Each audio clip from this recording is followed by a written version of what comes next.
Assalamualaikum Sobat Football United. Seperti biasa, sebelum Manchester United bertanding, ada konferensi pers yang dilakukan oleh Erik ten Hag. Kali ini adalah dalam persiapan menghadapi West Ham United. Sumbernya gua ambil dari manunited.com. Ini dilakukan konferensi pers ini ya, langsung setelah Manchester United menang menghadapi Wolves di Molineux. Ada beberapa informasi yang diberikan di sana terkait dengan skuad Manchester United. Langsung aja gue ambil. Pertama adalah tentang pemain yang akan kembali dari Africa Cup of Nations (AFCON). Sofyan Amrabat. Erik ten Hag mengatakan Sofyan akan kembali hari Sabtu dan akan kembali ke latihan. Tyrell Malacia dan juga Mason Mount, ini tentang pemain yang absen juga ya. Ini belum diharapkan akan kembali. Victor Lindelof ini sudah akan kembali dan kemarin dia latihan bersama dengan tim, tapi tetap harus dimonitor dulu seberapa jauh kesiapan dari seorang Victor Lindelof. Nah, mengenai ini yang menarik nih. Bursa transfer Januari.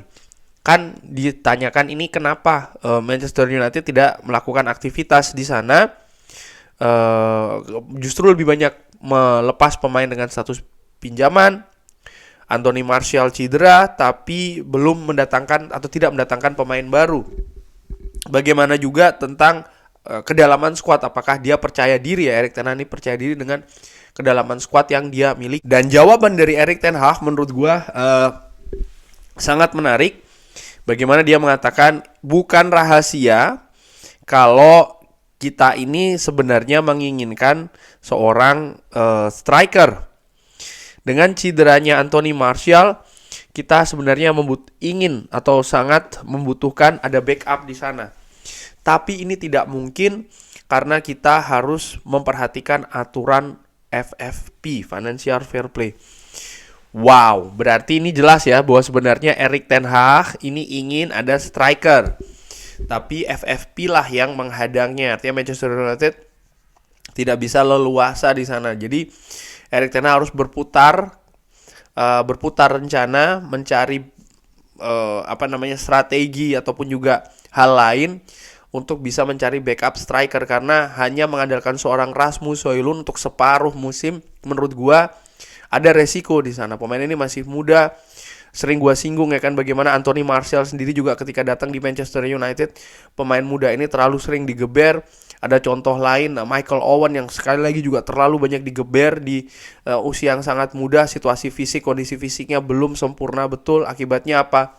Di periode ketika dia mencapai umur 25, 24, 26, bukannya peak performance tapi justru cedera yang sering didapatkan. Tidak semua pemain seperti itu iya, tapi di dunia sepak bola saat ini menurut gua bagaimana perkembangan secara detail dari pemain, terutama pemain muda, dari unsur fisik ini juga harus sangat diperhatikan.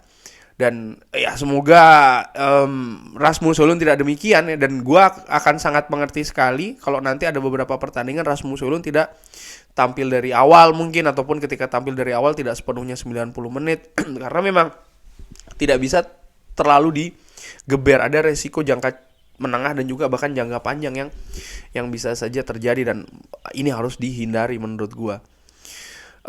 Apakah kita bisa melakukannya ya? Apakah yang kita bisa lihat dari Omari Forson? Erik ten Hag mengatakan, ya kita punya Omari Forson, kita punya Amad Diallo, lalu kita juga punya Marcus Rashford yang bisa bermain di lini depan. Tapi saya pikir untuk posisi lain kita memiliki pemain yang cukup. Kita juga harus sedikit lebih kreatif ketika posisi nomor 9. Untuk posisi nomor 9 ini ada Omari Forson, Amad Diallo juga gue singgung kan di video gue sebelumnya, dan tentu saja Marcus Rashford.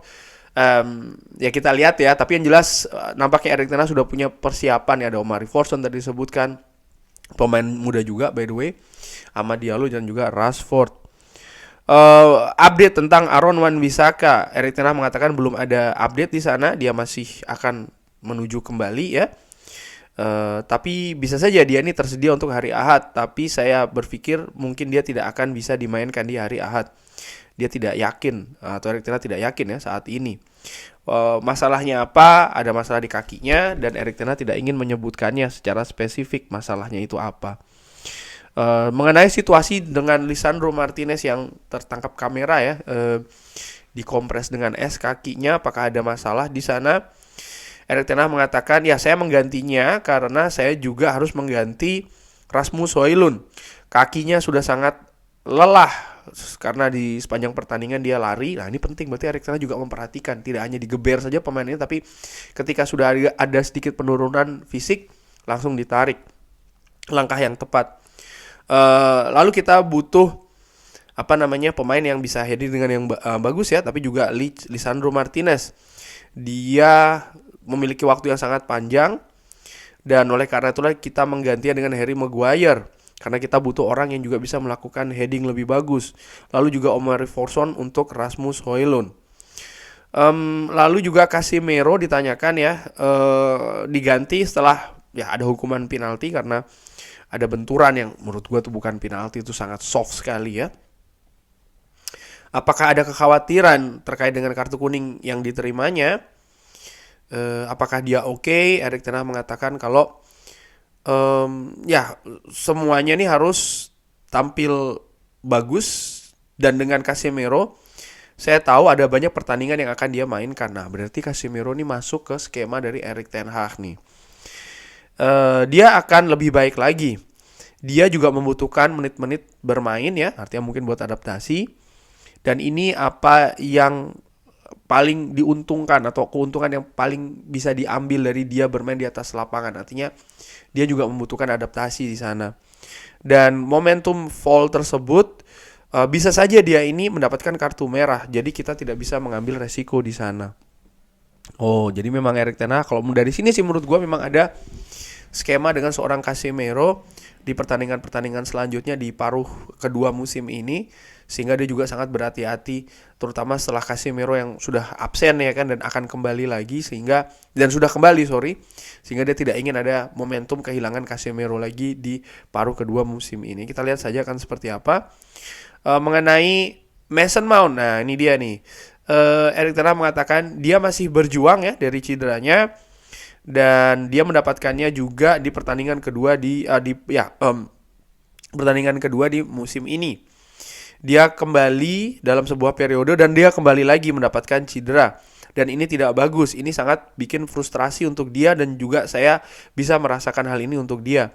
Dia memiliki ekspektasi yang sangat tinggi ya, dan saya juga memiliki ekspektasi yang tinggi untuk dia. Dia bisa menjadi pemain yang bagus untuk kita. Dan apa yang paling penting dari dirinya saat ini adalah bagaimana dia bisa fit secepatnya.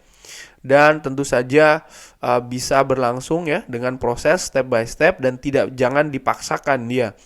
Dan harapannya sebelum musim berakhir dia bisa fit dan juga bisa fight lagi untuk bisa berada di dalam tim, atau paling tidak dia bisa mendapatkan peran di dalam tim ini ya. Jadi menurut gua ada hal yang masih harus dilalui oleh Mason Mount, bukan hanya situasi fisik yang bisa fit, bisa aman, tapi juga bagaimana dia bisa bersaing ya dengan pemain yang ada, sehingga dia bisa kembali lagi ke skuad Manchester United, apakah itu sebagai pemain pengganti maupun juga sebagai pemain yang diturunkan di atas lapangan. Apakah Anda berharap dia akan bisa bermain lagi musim ini? Tentu saja saya berharap dia bisa kembali lagi. Ditanyakan terakhir tentang financial fair play. Kalau Erik Ten Hag ini kan bukan satu-satunya manajer di Premier League yang dibuat frustrasi di jeda transfer musim dingin kemarin. Apakah ini jelek untuk liga, dan apakah ya tentang aturannya ya, bagaimana menurut Erik Ten Hag? Erik Ten Hag mengatakan ada beberapa ketidakuntungan atau suatu hal yang tidak bagus dengan financial fair play. Untuk membuat ruangan untuk financial fair play, tentu saja kita harus menjual para pemain. Dan ini sesuatu yang sulit. Anda harus menjual pemain yang bagus. Dan saya pikir ini bukan caranya Anda membangun sebuah tim ya. Di sini juga jelas kalau Erik Ten Hag tidak bisa menggenggam semua pemain yang ada di Manchester United, utamanya pemain muda dalam hal ini, dia juga harus berhitung, dia harus juga melihat ya, memutuskan apa yang harus dilakukan dengan pemain-pemain ini terkait dengan bursa transfer selanjutnya. Dan hal ini menurut gua harusnya tidak hanya diputuskan oleh manajer. Oleh karena itulah kita butuh sporting director. Sudah ada CEO, yes. Ini yang sudah terlibat di transfer Manchester United, iya. Tapi kita juga butuh, Manchester United juga butuh sosok ataupun orang di posisi yang bisa melihat jangka menengah dan jangka panjang terkait dengan pemain mana saja yang dilepas. Karena kalau melepas pemain muda, ya bagus, Manchester United lebih bisa mendapatkan keuntungan dari sana. Karena Manchester United jelas tidak ada investasi kan, nol. Dibandingkan dengan Manchester United menjual pemain yang didatangkan ya dengan biaya transfer hampir selalu rugi. Dan ini tidak bagus. Dan untuk melepas pemain-pemain muda ini menurut gue butuh, karena Erik ten Hag ini kan sehari-hari lebih banyak menurut gue ya mempersiapkan tim utama di atas lapangan. Yes, dia juga punya view juga ya, dia punya juga hal-hal terkait dengan pemain akademi, tentu saja demikian, tapi kan tidak secara intensif. Dan Manchester United butuh pemain atau butuh orang seperti itu gitu loh. Ketika di satu posisi pekerjaan saja, ketika ada satu posisi ataupun orang yang memang terlalu sibuk dengan rutinitas hari per hari ya, yang dilakukan hari ini apa, besok seperti apa, besok lagi seperti apa, kadang dia sulit untuk bisa melihat bagaimana dengan tahun depan, 5 tahun lagi, 10 tahun lagi. Oleh karena itulah adalah pembagian peran ya kan, dan Manchester United butuh seperti itu sehingga bisa dilihat betul mana-mana saja yang butuh kita keep, butuh dipinjamkan, butuh dilepas tapi dengan ada buyback clause atau seperti apa. Hal demikian menurut gue sangat penting ada di Manchester United karena tim ini salah urus ya selama bertahun-tahun dan harus diperbaiki, dan diperbaiki itu juga menurut gue ada yang namanya proses di sana. Kurang lebih demikian. Erik ten Hag tidak begitu menyinggung ini di part yang pertama by the way ya. Seperti biasa gue hanya bahas part pertama, tidak begitu menyinggung mengenai tentang West Ham, tapi juga lebih ke bagaimana situasi kabar pemain. Menarik juga tadi soal masalah transfer musim dingin. Ternyata sebenarnya dia mengharapkan ada striker baru yang datang, tapi ya situasi tidak memungkinkan. Kurang lebih demikian. Bagaimana menurut Sobat Football United? Seperti biasa, jangan lupa like, subscribe. Wassalamualaikum warahmatullahi wabarakatuh. Thank you.